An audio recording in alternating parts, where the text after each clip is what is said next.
Assalamualaikum warahmatullahi wabarakatuh. Perkenalkan, nama saya Andi Nur Makfira dengan NIM 220404502072. Pada video kali ini saya akan menjelaskan tentang karakteristik dan tugas-tugas perkembangan individu pada masa bayi usia 0 sampai 3 tahun, kanak-kanak awal dan kanak-kanak akhir. Karakteristik dan tugas perkembangan yang pertama yaitu karakteristik dan tugas perkembangan bayi usia 0 sampai 3 tahun. Pada fase ini mencakup 3 aspek, yaitu karakteristik dan tugas perkembangan pada aspek fisik. Pada awalnya bayi ini biasanya mengalami pertumbuhan yang sangat pesat seiring bertambahnya usia. Yang paling menonjol itu adalah pertumbuhan pada berat badan yang meningkat 3 kali lipat dari pada saat pertama lahir.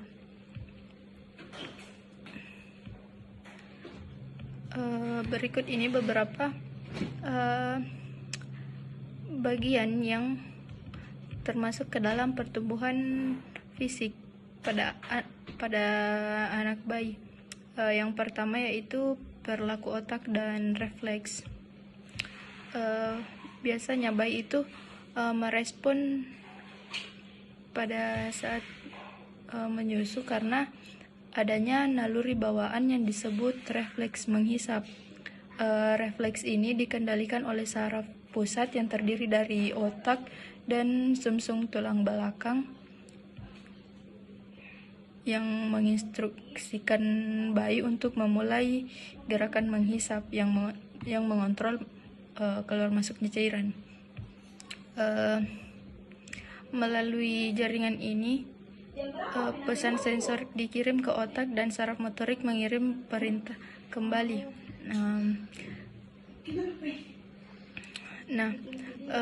Perilaku refleks ini berperan penting dalam merangsang perkembangan awal sistem saraf pusat dan otot. Yang kedua yaitu kemampuan sensori awal. Kemampuan sensori awal ini berupa indera pada bayi yang berkembang secara signifikan dalam beberapa bulan pertama setelah kelahirannya. Perkembangan sensori awal pada bayi itu yaitu sentuhan dan rasa sakit. Yang kedua, penciuman dan perasa, dan yang ketiga pendengaran, keempat penglihatan, yang kelima perkembangan motorik, yang keenam kontrol kepala, dan ketujuh kontrol tangan, dan yang terakhir itu lokomosi. Lokomosi ini merupakan perkembangan sensori awal, seperti bayi yang berumur 3 bulan sudah bisa mulai berguling dan duduk tanpa sandaran. Yang aspek kedua yaitu karakteristik dan tugas perkembangan pada aspek kognitif. Berikut ini beberapa pendekatan utama dalam memahami perkembangan kognitif anak, yang mencakup pendekatan behavioris, psikometrik, teori perkembangan kognitif biasa, dan pendekatan kontemporer. Pendekatan yang pertama yaitu pendekatan behavioris. Pendekatan ini fokus pada bagian perilaku berubah sebagai respon terhadap pengalaman dengan mempelajari pembelajaran dasar melalui classical conditioning dan operant conditioning. Classical conditioning ini merupakan metode pembelajaran di mana stimulus netral dikaitkan dengan stimulus tidak terkondisi untuk menimbulkan respon terkondisi.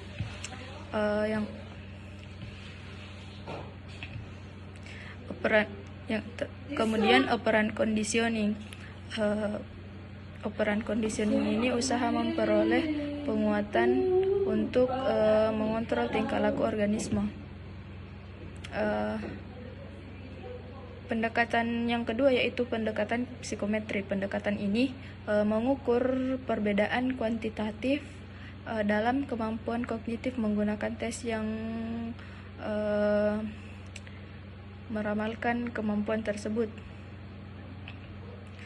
Contohnya seperti tes kecerdasan, tes perkembangan untuk anak dan bayi, terus penilaian lingkungan rumah, terus intervensi diri. Kemudian pendekatan selanjutnya itu pendekatan Piaget. Piaget ini memfokuskan pada perubahan kualitas kognitif melalui 4 tahap perkembangan kognitif. Dengan tahap-tahap yaitu yang pertama tahap sensori motorik, merupakan tahap di mana bayi belajar tentang diri dan dunia melalui aktivitas sensorik dan motorik.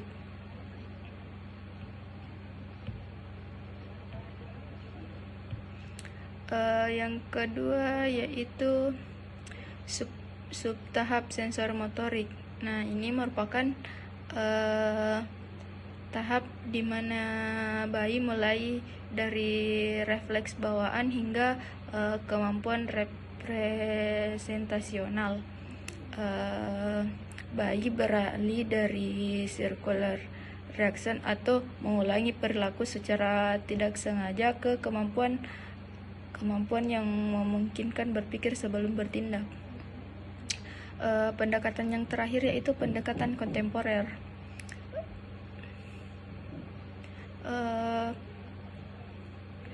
Pendekatan ini memahami perkembangan kognitif anak melalui information processing approach, yaitu fokus pada proses persepsi, pembelajaran, ingatan, dan pemecahan masalah. Yang kedua yaitu cognitive neuroscience approach, yaitu menelaah bagian-bagian sistem saraf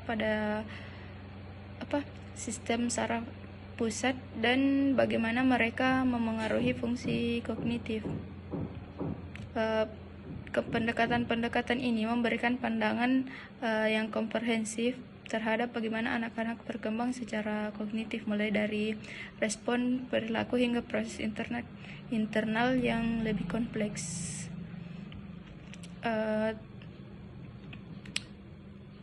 Kemudian karakteristik dan tugas perkembangan pada aspek sosial emosional.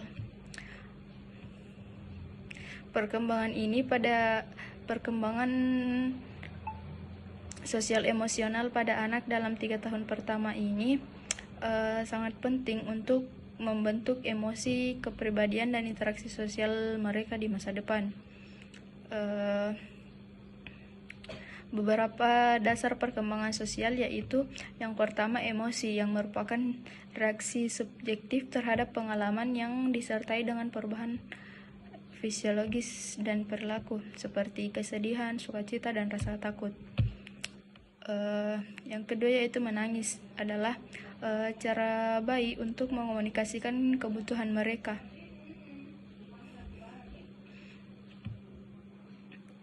Yang ketiga yaitu tersenyum dan tertawa. Tersenyum ini pertama kali muncul secara spontan setelah lahir, atau biasanya saat tidur.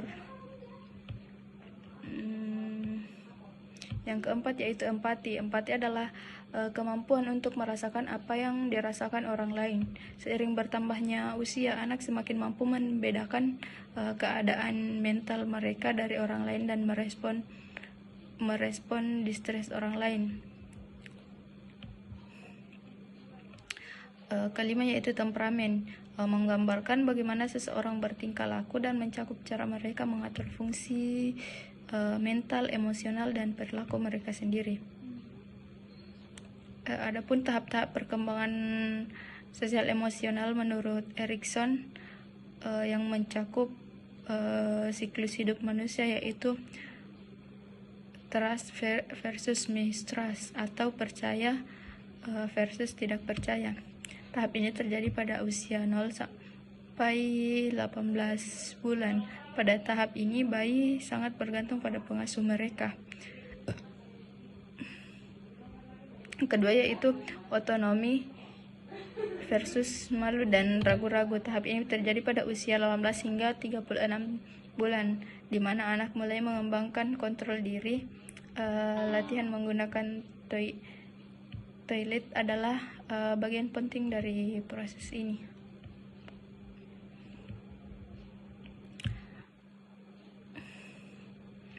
Bagian kedua dalam penjelasan ini adalah karakteristik dan tugas perkembangan pada masa kanak-kanak awal. Perkembangan fisik pada masa kanak-kanak awal mencakup tinggi badan yang pertumbuhannya sekitar 3 inci per tahun pada usia 6 tahun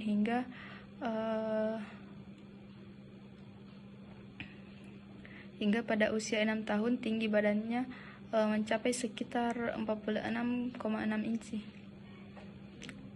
Kemudian berat badan, proporsi tubuh, postur tubuh, tulang dan otot, lemak tubuh, dan gigi. Selama pertumbuhan fisik pada awal masa kanak-kanak ini relatif lambat dibandingkan pada saat bayi, dengan pertumbuhan yang lebih seimbang.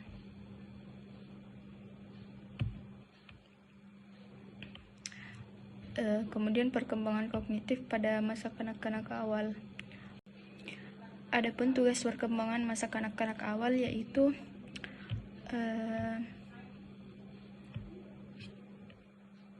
pada masa ini anak-anak sering meniru, kemudian bermain peran dan berfantasi yang membantu mereka mengatasi kekurangan dalam kenyataan. Aktivitas ini memberikan keterampilan dalam pengalaman yang penting bagi mereka. Nah, tugas perkembangan pada fase ini adalah belajar berbicara. Anak-anak mulai menyebut kata-kata sederhana seperti ibu, ayah, dan nama-nama benda di sekitar mereka. Kemudian belajar membedakan jenis kelamin, belajar hubungan emosional, kemudian belajar perbedaan baik dan buruk, kemudian membentuk konsep-konsep sosial dan alam. Anak-anak mengembangkan pengertian sederhana tentang realitas sosial dan alam serta mempersiapkan diri untuk membaca. Kemudian penjelasan yang ketiga itu karakteristik dan tugas perkembangan pada masa kanak-kanak akhir. Menurut Robert, tugas perkembangan pada masa kanak-kanak akhir usia 6 sampai 12 tahun mencakup beberapa aspek penting yang mendukung pertumbuhan fisik, emosional, sosial, dan moral anak-anak, yaitu adalah yang pertama menguasai keterampilan fisik untuk permainan. Anak-anak mengembangkan keterampilan fisik dengan menggunakan otot-otot mereka yang tumbuh pesat selama periode ini. Mereka aktif dan menikmati permainan yang semakin kompleks sesuai dengan usia dan tingkat perkembangan mereka. Yang kedua yaitu membangun sikap positif terhadap diri sendiri sebagai individu yang sedang tumbuh. Yang ketiga yaitu menyesuaikan diri dengan teman sebaya. Yang keempat, mengembangkan peran sosial berdasarkan jenis kelamin. Yang kelima, menguasai keterampilan dasar membaca, menulis, dan berhitung. Yang keenam yaitu mengembangkan konsep-konsep penting untuk kehidupan sehari-hari. Kemudian mengembangkan moral, nilai, dan hati nurani. Dan yang terakhir yaitu mengembangkan sikap terhadap kelompok dan lembaga sosial. Tugas-tugas perkembangan ini membantu anak-anak untuk berkembang secara holistik, mempersiapkan mereka untuk menghadapi tantangan-tantangan kehidupan di masa depan. Nah, pada aspek fisik,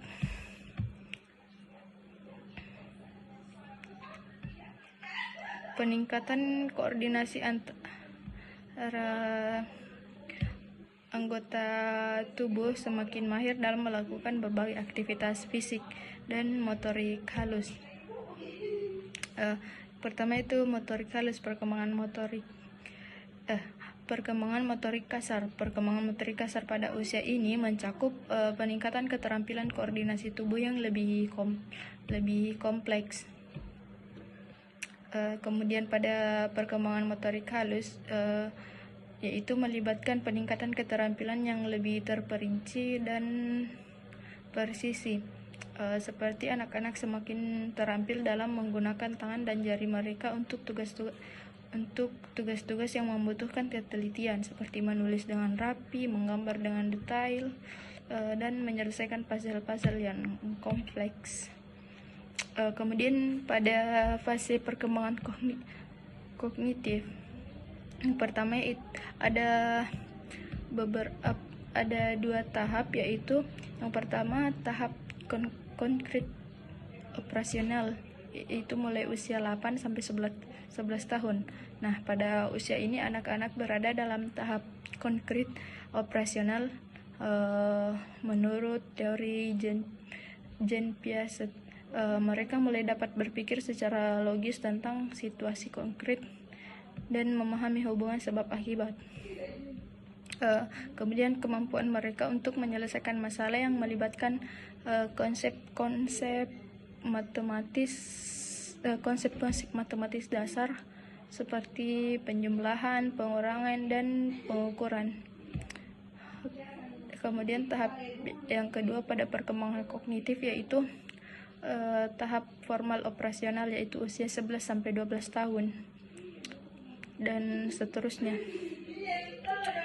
Menjelang akhir usia 12 tahun, anak-anak mulai memasuki tahap formal operasional, di mana mereka mengembangkan kemampuan untuk berpikir secara abstrak, hipotesis. Kemudian mereka dapat mempertimbangkan ide-ide yang tidak terkait dalam pengalaman. Kemudian kemampuan mereka untuk berpikir tentang kemungkinan-kemungkinan yang tidak terbatas pada kenyataan sehari-hari. Nah, aspek terakhir yaitu perkembangan sosial emosional. Nah, pada aspek ini terdapat beberapa bagian. Yang pertama yaitu emosi dan regulasi emosi. Pada usia ini kan anak-anak mulai menunjukkan emosi yang lebih kompleks seperti rasa bangga, malu, dan rasa bersalah.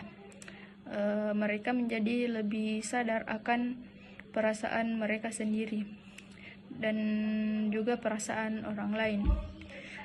Kemudian mereka belajar bagaimana mengekspresikan dan mengatur emosi mereka dengan cara yang lebih sesuai dengan norma sosial.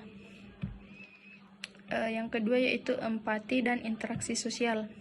Nah, kemampuan berempati dan berkembang selama periode ini. Anak-anak semakin mampu memahami perasaan orang lain dan merespon dengan cara yang mendukung dan perhatian. Mereka mulai membentuk hubungan sosial yang lebih dalam dengan teman-teman sebaya, serta belajar tentang dinamika kelompok dan peran mereka dalam interaksi sosial. Kemudian regulasi emosi dan perubahan usia.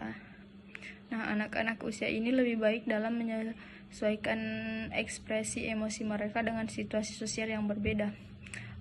Mereka belajar kapan dan bagaimana mengungkapkan atau menyembunyikan perasaan mereka sesuai dengan norma-norma dan budaya yang berlaku di lingkungan sosialnya.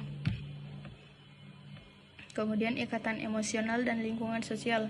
Nah, ikatan emosional dengan orang lain ini seperti keluarga dan teman-teman menjadi semakin penting. Anak-anak dibesarkan dalam lingkungan yang mendukung seperti dengan banyak interaksi positif, biasanya mengembangkan keterampilan sosial dan emosional yang lebih baik.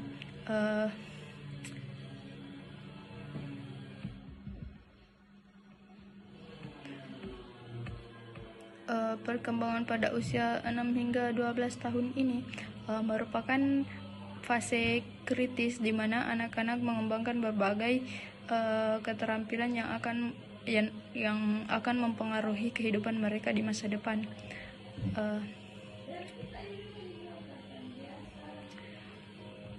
Interaksi ini akan membentuk fondasi penting untuk pertumbuhan dan pembelajaran mereka selanjutnya. Nah, mungkin sekian penjelasan dari saya. Apabila ada salah kata mohon dimaafkan. Wabillahi taufiq wal hidayah. Wassalamualaikum warahmatullahi wabarakatuh. Terima kasih.